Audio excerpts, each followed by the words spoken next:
In today's video, I want to talk about the subject of true intimacy, what it is, what it means, and discussing also the possibility of the fact of why people are afraid of true intimacy. Let's dive into the subject in today's video. Welcome if you're new to the channel. This channel is really just me talking about the things that I find helpful in my life, and if they help me, then I tell you because hopefully it'll help you as well. So the subject of true intimacy. What really can be said about intimacy is having it be broken down into this deeper knowing of each other.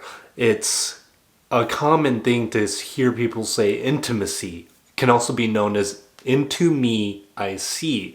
What this really means is seeing other people for who they are at their actual core. What this requires of intimacy is for people to be fully and truly authentic about the people that they are. It's common in today's society to have people represent themselves in the best light that they could be, in this inauthentic light.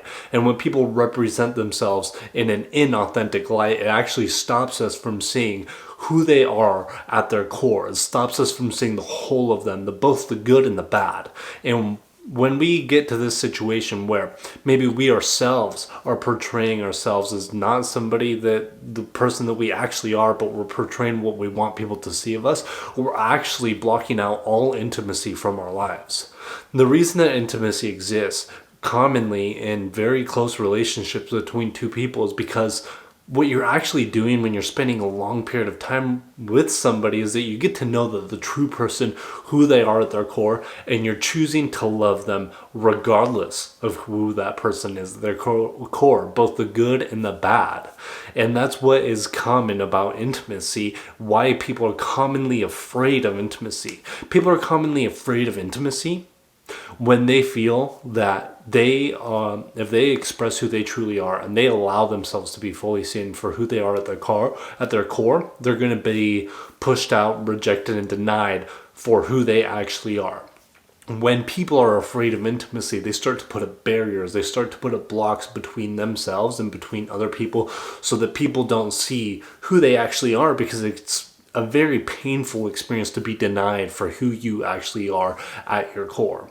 See, this issue that we run into commonly in life is that we want to hide who we actually are and be an inauthentic version of ourselves because we actually want to be safe. We're a social species, and if we are denied the love and connection we have with other people, that is actually a threat to our survival. It taps into the deepest parts of our psychology, which says, if I'm not accepted, nobody's going to like me, I'm not going to be able to survive. And if your core feels and you're coming up with this fear that you cannot be yourself, you're going to start hiding, and then you're going to start putting on a show of not being who you actually are.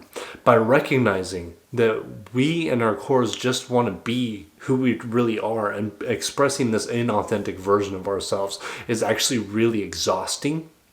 Over time, we can actually develop the courage to allow ourselves to be our full selves around everybody that we meet. And by allowing this to happen in our life through our courage, we're actually inviting more intimacy into our lives. Because what essentially happens when you're really being your fullest, most authentic version of yourself is that you are going to be very polarizing. You're going to push a lot of people away really quickly, and you're also going to draw them in just as quickly. And this is actually a very awesome thing, because think about it. Why wouldn't you want to get rid of the people that aren't really a match to the true you, that don't love and accept you for who you are at your core? You can only do this by being your fully most authentic self, which is something that a lot of us maybe weren't able to do in our childhood growing up. So a lot of us felt that if we expressed who we truly are, if we felt that we were angry, depressed, jealous, mad or something as a little child growing up between the ages of 0 and 8 years old, our parents would maybe shame us, punish us, make us feel bad for feeling those things, and we rejected that part of ourselves. So now as adults, maybe these themes keep reoccurring, and we've pushed away certain parts of ourselves that now we need to embrace, and we need to have the courage to allow ourselves to be ourselves. And as we do that, we're going to be are very polarizing, but we're also going to have that new intimacy with the people that truly love us and accept us for who we actually are at our core. So if you're afraid of intimacy, I don't think anybody actually is afraid of intimacy. I think people are actually afraid of being who they really are, because there's a difficult, courageous choice that comes with exposing yourself just as you are, naked to the whole world, to let the whole world see you and judge you as you are. But that comes with a lot of strength and self-confidence that comes along with that. So that does it for this quick video. Thank you so much for watching. If you like the content, consider hitting subscribe, and I'll see you on the next one.